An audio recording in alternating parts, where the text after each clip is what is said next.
Irmãos queridos, eu vos saúdo em nome de nosso Senhor Jesus. Que este querido Rabi Galileu nos envolva a todos com a sua paz e penetre no seu lar, você que está nos acompanhando agora, inundando de luz todos os corações que aqui habitam, que aí habitam, plenificando de paz, de amor, de harmonia, para que nós tenhamos uma semana de muita luz e de muito aprendizado nesta manhã. Hoje, o Evangelho segundo o Espiritismo, de Allan Kardec, apresenta o capítulo que foi indicado pela veneranda benfeitora Joana de Ângeles no seu livro Jesus e o Evangelho à luz da psicologia profunda, na página 27, que tem o título, o capítulo, Realeza. E aqui, meu reino não é deste mundo. É o capítulo de número 2, itens 1 e 4. Na última quinta-feira, a irmã Carmélia abordou também este capítulo, por orientação da veneranda benfeitora Joana de Ângeles, só que os itens 1 e 2. Hoje nós vamos abordar no mesmo capítulo os itens 1 e 4, abordando então o tema realeza, de que trata o livro dela. Mas antes de nós iniciarmos o nosso trabalho, nós vamos tornar a vocês, voltando para ontem, domingo. Logo quando eu abro o computador do domingo, aparece a primeira página, a página de abertura, o UOL.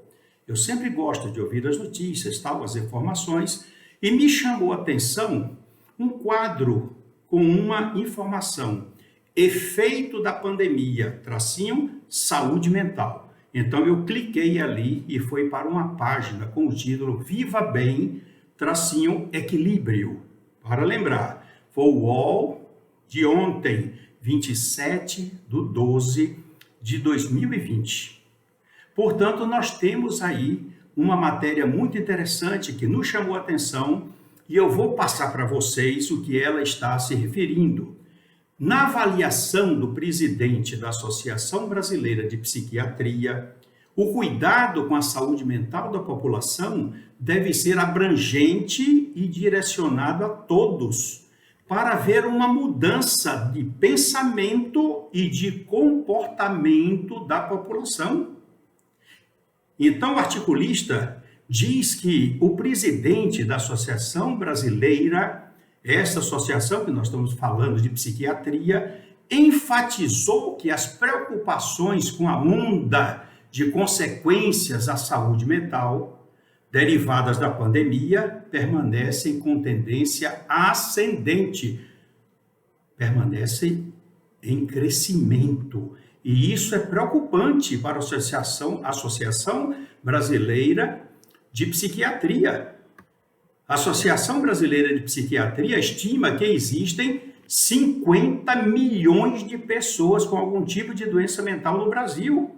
O Brasil engloba o maior número de pessoas com casos de transtorno de ansiedade do mundo. O maior número de pessoas com casos de transtornos de ansiedade do mundo. O Brasil está em primeiro lugar. São cerca de 19 milhões de casos que correspondem a 9% da nossa população. Além disso, o Brasil ocupa o segundo lugar no mundo e o primeiro lugar na América Latina em pessoas com quadros depressivos. Vocês podem consultar hoje ainda para vocês observarem que pode estar esse assunto lá, nos chama muito a atenção, nos chamou muito e é preocupante. Nós vamos observar agora, antes de nós começarmos esse trabalho de hoje do comentário evangélico, que o assunto me tocou tanto, os casos preocupantes para a Associação Brasileira de Psiquiatria, os casos que estão aumentando. Amélia Rodrigues, a querida professora, no livro Há Flores no Caminho, página 2, ela diz, com esclarecimento muito grande, a boa nova de Jesus, neste momento grave, é a segura diretriz a solução para todos os problemas do instante em que se vive. Portanto, está aí. Mais adiante, na página 16, ela diz: o Mestre Jesus oferecia a todos a diretriz evangélica, a verdadeira terapia para o espírito, única, eu vou repetir, única medicação para eliminar os sofrimentos. Agora nós vamos a um outro livro, que eu sou fã da professora Amélia Rodrigues e sou amelista como joanista também. O livro Primícias do Reino, na página 15, quando ela diz aqui: existe falta de odor evangélico nas realizações ditas cristãs da atualidade, fazendo pensar num cristianismo ao qual falta o espírito enérgico e manso, suave e nobre do Cristo. Portanto, é preocupante essas coisas que aconteceram e observar que o único medicamento se encontra no Evangelho de Jesus. Por isso que a Casa de Guará, como outras entidades espíritas, outras entidades também cristãs, estão abordando diariamente, através das suas lives, das suas gravações, os procedimentos, os esclarecimentos, as luzes do Evangelho. E a doutrina espírita traz essa atualização do pensamento de Jesus neste livro da veneranda benfeitora Joana de Ângeles, Jesus e o Evangelho, à luz da psicologia profunda. Então nós vamos começar a nossa atividade aqui na Bíblia de referência Thompson, aqui eu uso, aqui Carmélia usa também, em João, no capítulo 8, versículos 31 e 32.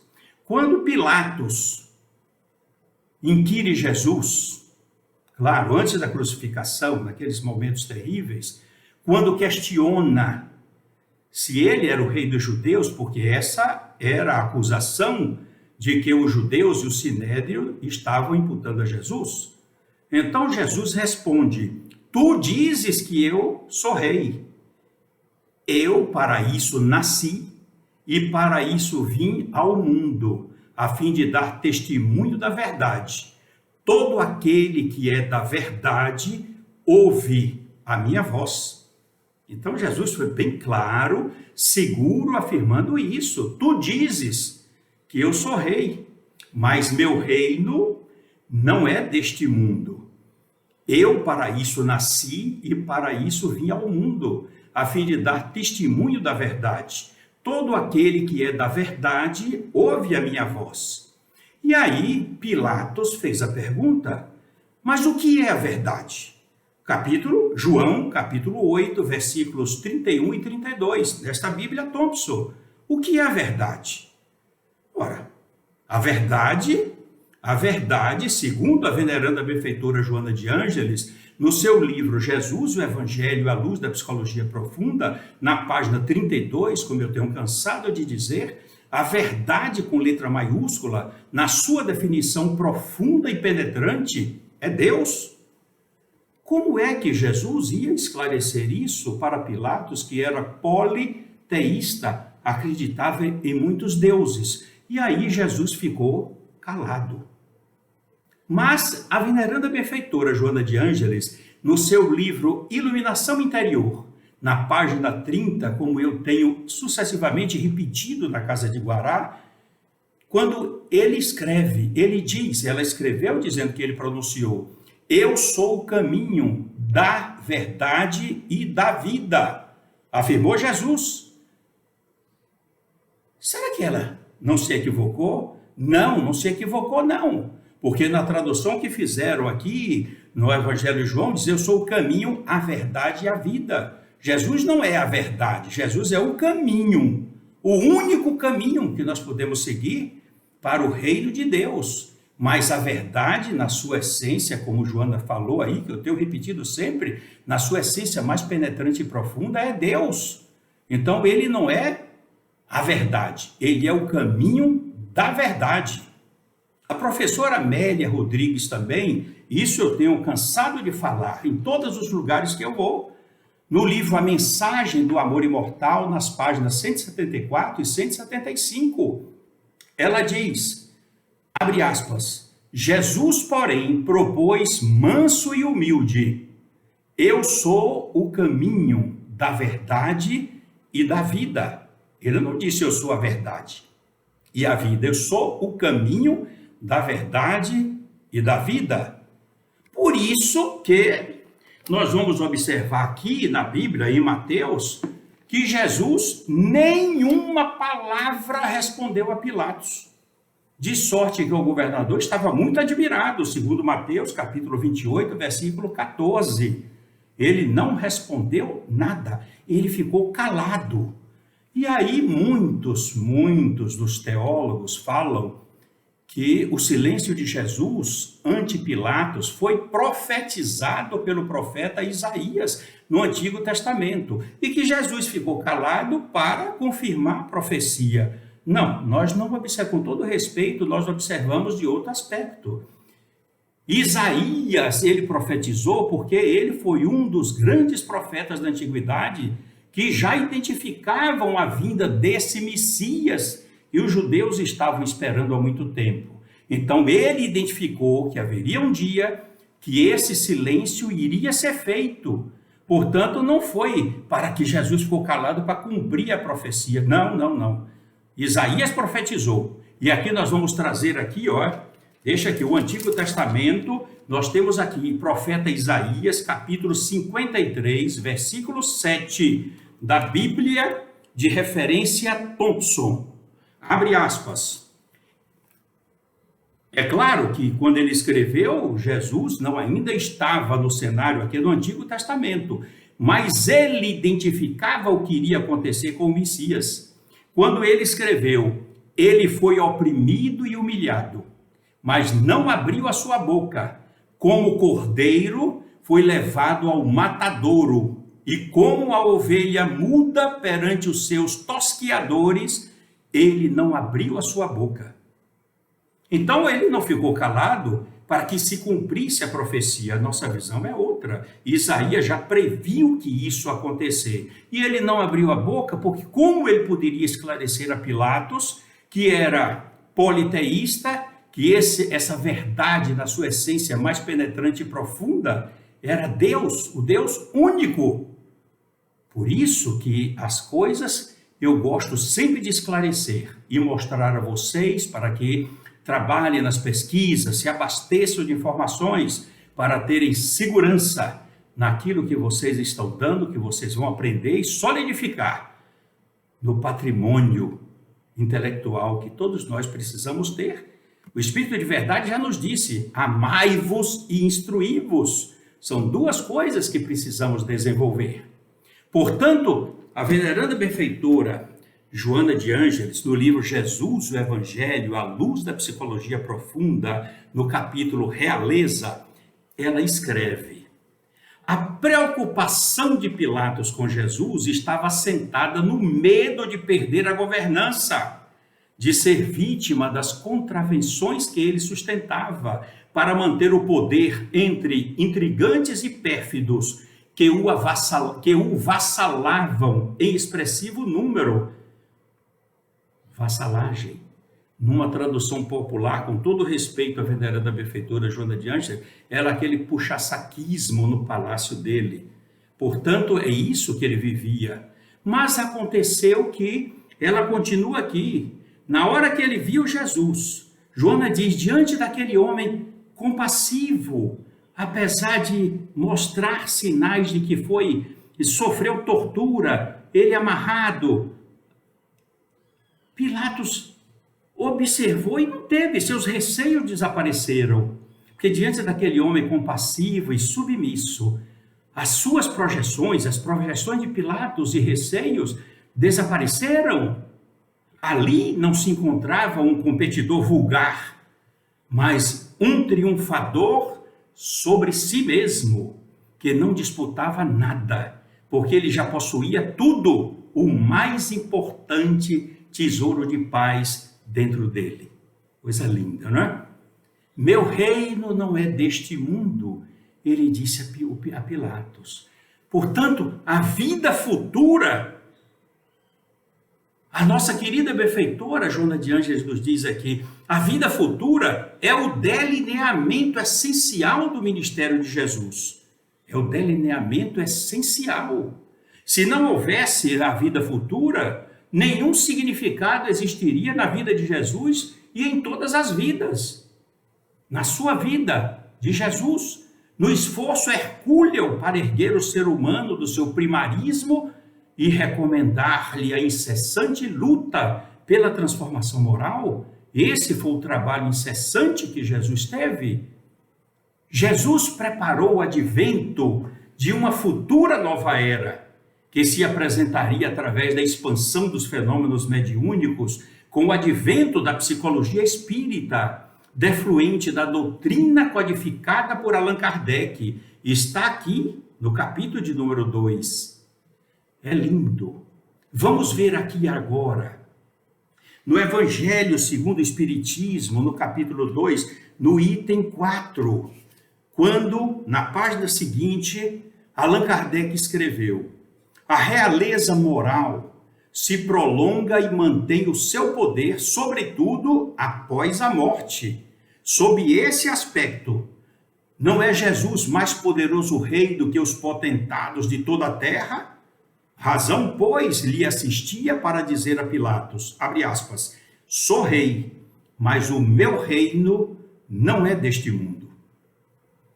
Agora que nós podemos compreender melhor todas essas informações que estamos apresentando para vocês, foi então, como ela conclui aqui de uma forma linda, maravilhosa, foi esse reino de amor que Jesus, homem, veio instalar na terra. Está na página 32. Foi esse reino de amor que Jesus veio instalar na terra. E nós vamos então apresentar agora para vocês refletirem em casa. Esse reino de amor não tem argamassas exteriores.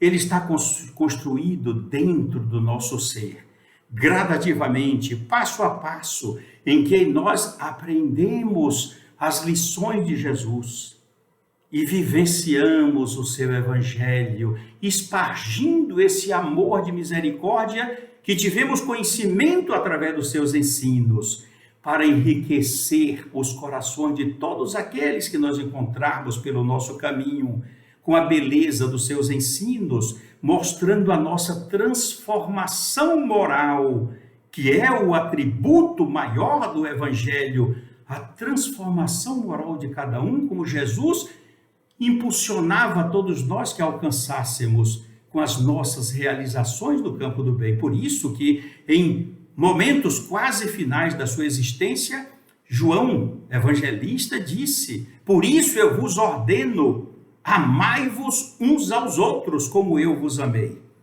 Ele deu uma ordem para que nós despertássemos pela necessidade imperiosa de nós construirmos esse reino dentro de nós, o nosso amor refugir, ser exteriorizado através das nossas ações, favorecendo a todos aqueles necessitados que encontrarmos no nosso caminho. Só o amor poderá mudar a face da terra, colaborando o amor de cada um, promovendo a diminuição da miséria social, promovendo a paz, a harmonia, começando do nosso mundo interior, para que possamos irradiar esses sentimentos pelo nosso lar e do nosso lar projetar para todo o nosso planeta.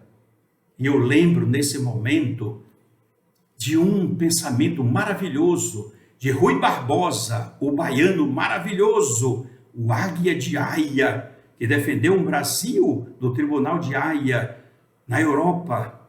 A pátria é a família amplificada.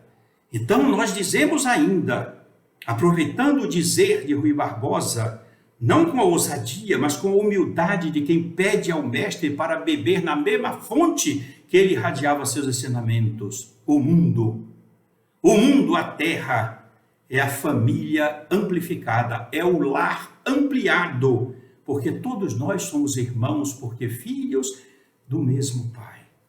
É com esse sentimento de amor a Jesus, de respeito e alegria por ter conhecido o Evangelho através da doutrina codificada por Allan Kardec, que nós vamos concluir a nossa mensagem com um pensamento que é atribuído a Khalil Gibran Khalil, maravilhoso. Quando você nasceu, todos sorriam e só você chorava. Porque geralmente é assim, a criança nasce e aí para despertar o médico dá um tapinha ou uma parteira nas nádegas e o bebê começa a chorar e todo sorria de felicidade por mais um ser que venha à luz. Quando você nasceu, todos sorriam e só você chorava. Viva de tal forma, realizando o amor no campo do bem, e quando você morrer, todos irão chorar por você, e só você estará sorrindo, porque estará caminhando na direção de Jesus. Nesse sentido, meus queridos irmãos, é que nós vamos elevar os pensamentos ao querido Rabi Galileu nesse instante, para que continue nos ajudando em nossa caminhada. Abençoe, através do anjo Ismael, o nosso Brasil, para onde ele transplantou a árvore sublime do seu Evangelho, para que nós, simples jardineiros da vinha do Senhor, possamos adubar as sementes desta árvore que ele transplantou para o Brasil, com a nossa dedicação, com a nossa honradez, com a nossa fé inabalável nas promessas, nas orientações, nas luzes que ele lançou para o mundo, a fim de que possamos um dia despertarmos na espiritualidade maior, retornando ao lugar de onde nós viemos, mas sorrindo, sem nos preocupar quantos estarão chorando por nós. O importante é realizarmos o bem, sem esperarmos recompensa nenhuma. O mundo está ficando doente com a pandemia. Eu mostrei para vocês a Associação Brasileira de Psiquiatria assustada, com tantas pessoas em desequilíbrio. O presidente, eu não coloquei todo o assunto porque era um pouco extenso, disse que o índice de receitas de remédios psicotrópicos aumentou 70,1% no Brasil. É preciso tomar cuidado. E o remédio, o Evangelho, como disse a veneranda benfeitora Amélia Rodrigues, a querida professora, nesses 2 livros que eu mostrei para vocês aqui, o Evangelho é o único medicamento eficaz para todos os nossos sofrimentos e todos os nossos problemas. Vamos ajudar Jesus, tornando o mundo melhor. Primeiro, modificando o mundo nosso interior, irradiando esse amor dentro do nosso lar, fazendo com que esse amor continue contagiando as outras pessoas, o contágio moral, para que nós possamos atender aqueles que estão ao nosso redor, os que choram, que precisam ser consolados, levando a palavra luminosa do Evangelho, mas exemplificando como Jesus fazia, dando exemplo de amar mais, ajudar mais. Alguém dirá, mas eu não posso mais abraçar alguém, eu não posso mais beijar. Isso vai passar. A vacina vem aí. O que não nos deve faltar é a vontade, a nossa fé, a nossa coragem para ajudar os espíritos que estão inspirando os cientistas do nosso planeta, para ajudar com as nossas vibrações, com as preces, os médicos que muitos estão morrendo como num campo de batalha, sendo contaminados, trabalhando muitas vezes mais do que 20 horas dentro dos hospitais para poder salvar vidas. As nossas preces devem ser dirigidas para esses profissionais da saúde, médicos, enfermeiros, psiquiatras, todos os tipos da medicina, os fisioterapeutas, todos, enfim, psicólogos, psicanalistas que estão trabalhando para ajudar a equilibrar os nossos sentimentos e as nossas emoções. Mas o nosso psicólogo maior, o nosso psicanalista maior é Jesus. Peçamos ao anjo nosso da guarda para que nos ajude, nos liguemos a ele e através dele peçamos a sustentação da nossa coragem, da nossa fé, para continuarmos firmes, sem que nada nos abale, ocorram quaisquer tempestades, pode demorar a pandemia ou não demorar, que venha a vacina, mas estaremos sempre dispostos a ajudar Jesus, tendo sempre pensamentos de otimismo, de alegria, de paz, vinculando sempre o nosso coração ao nosso Pai Criador, esse Pai de misericórdia que mandou, pediu que Jesus viesse até nós para nos ajudar no soerguimento da lama em que nós encontrávamos moralmente, quando ele veio na Galileia, para que possamos nos elevar gradativamente na direção da angelitude. Que Jesus permaneça conosco e que possamos glorificar a sua companhia, homenageando-lhe com a modificação interior, exalando sempre o amor de misericórdia, como ele o fez com tanto carinho, quando esteve e continua permanecendo a vibracionar entre nós. Que Deus os abençoe, meus queridos irmãos. Que Jesus permaneça conosco e continuemos sempre juntos, orando, principalmente quando nós observamos tantos exemplos de solidariedade no mundo.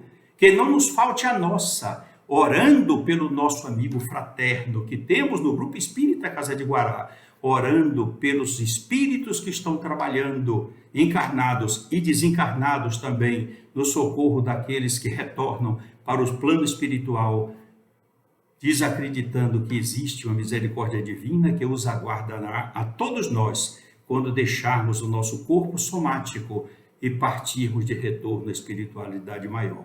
Que sejam de bênçãos as nossas vidas, sejam de alegria, de paz e de amor, parabenizando todos vocês com essa convivência que nós temos aqui.